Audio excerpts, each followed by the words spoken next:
Buenos días, tengan cada uno de ustedes. Espero se encuentren bien. Vamos a seguir con lo que es el trabajo de la unidad 10. Ya el día martes, investigamos un poco acerca de los diferentes recursos naturales que existen, ¿verdad? Sean estos renovables y no renovables. Vimos, clasificamos algunos de ellos, por ejemplo, la energía solar, el petróleo, los metales. Cada uno de ellos tiene su respectiva clasificación en base a si pueden ser reutilizables o no reutilizables. También hacer énfasis, ¿verdad?, en la importancia que tenemos nosotros como seres humanos de cuidar esos recursos naturales, ya que son indispensables para nuestra vida. Entonces, el día de ahora vamos a continuar con lo que es el trabajo. Específicamente vamos a hablar un poco acerca de las poblaciones y sus características. Pues dentro de este tema hay como una subclasificación que tiene que ver sobre lo que es el potencial biótico, lo que es la resistencia ambiental, los diferentes patrones de crecimiento y distribución y la capacidad de carga del planeta. Pues este tema, ¿verdad?, abarca muchos indicadores desde el 10.3 hasta el 10.8. Así que vamos a ir trabajando quizás uno por uno, ¿verdad? Dependiendo ahí la cantidad de trabajo que requiera cada uno de ellos. Pero sí engloba todo lo que tenga que ver con las poblaciones y sus características. Entonces, vamos a trabajar el día de ahora con el indicador 10.3, que dice, describe y representa actividad, dice las principales características de las poblaciones biológicas. Entonces, cuando dice poblaciones biológicas, digámoslo así, es un poco extenso ese tema. Si nos ponemos a hablar de poblaciones biológicas, quizás podemos pasar hablando un día entero, hablando de las poblaciones biológicas, características, clasificaciones, importancia. Entonces, lo que vamos a hacer nosotros para este indicador, eh, o digámoslo así, la parte del desarrollo o la parte de su trabajo, en qué va a consistir. Bien, entonces, para como dar una introducción, lo que tenemos que hacer primero es definir ciertos conceptos, ¿sí? Entonces, el primer concepto que nosotros debemos de conocer, a grosso modo, es qué es una población biológica, ¿ya? Cuando nosotros hablamos de poblaciones biológicas, esto se refiere a un, digámoslo así, conjunto de especies, ¿verdad? Y que comparten ciertas características biológicas. Entonces, eso sería el principal o lo primero que debemos de hacer, investigar qué es una población biológica. Luego, el segundo concepto que tenemos que investigar es acerca de lo que es una población local, ¿sí? Esa palabra local es lo que hace la diferencia de una población biológica.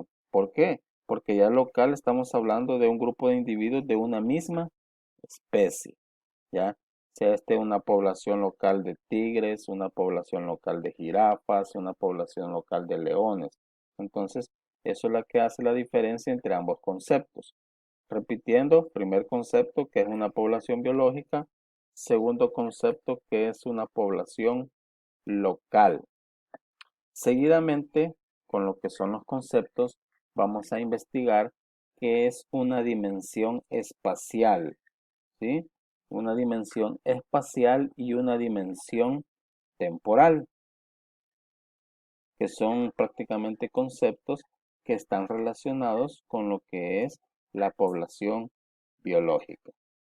Entonces, para darle punto final a la parte de los conceptos, repitiendo primero que es una población biológica, que es una población local, qué es una dimensión espacial y qué es una dimensión temporal. Recuerde, cuando nosotros investigamos conceptos, es muy recomendable que les pongamos sus respectivas imágenes para que eso nos ayude a fortalecer más el concepto que hemos investigado. Bien, luego que ya tenemos la parte de lo conceptual, entonces viene lo siguiente. Van a ustedes a investigar y a describir las diferentes características de las poblaciones.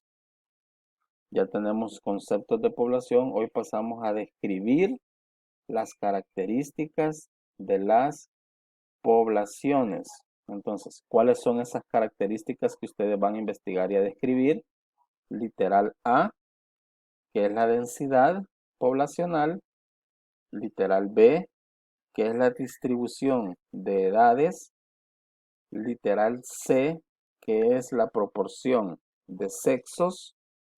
Literal D, que es la pirámide poblacional. Literal E, que es la distribución espacial.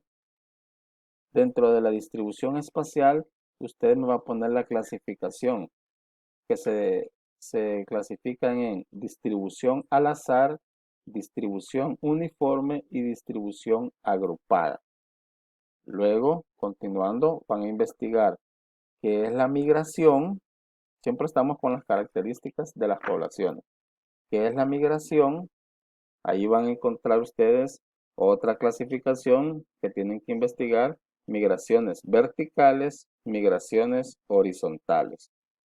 Siguiendo, tasas de la natalidad. Ahí van a encontrar otra clasificación, que es la natalidad máxima, la natalidad real.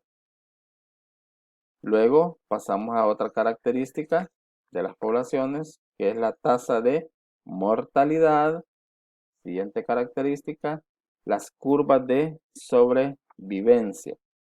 Dentro de las curvas de sobrevivencia van a investigar cuál es la curva altamente convexa, la curva recta y la curva altamente cóncava. Esas son las diferentes características que usted va a investigar que tiene que ver con las poblaciones. Y por último, van a investigar y describir las diferentes interacciones que existen entre las poblaciones. Recuérdese que entre ellas existen diferentes interacciones, por ejemplo, cuando están o cuando ellas luchan por la comida, ¿verdad? O cuando se ayudan mutuamente. Hay diferentes interacciones. Entonces, esa sería la última parte que usted va a hacer en su trabajo de desarrollo. Me va a investigar las diferentes interacciones que existen entre las poblaciones. Pero ¿cuáles interacciones son las que va a investigar? Primero, ¿qué es la competencia? Segundo, ¿qué es la de depredación y parasitismo? Tercero, ¿qué es el mutualismo? Y cuarto, ¿qué es el comensalismo? Eso sería prácticamente lo que va a hacer el día de ahora. Y para aprovechar, ¿verdad? Que tenemos que trabajar también, recuerde, su libro de texto. Entonces la parte de evaluación y aplicación, pues va a trabajar lo que es en su libro de texto, la página 205. Entonces con eso cerramos lo que es el trabajo de este día.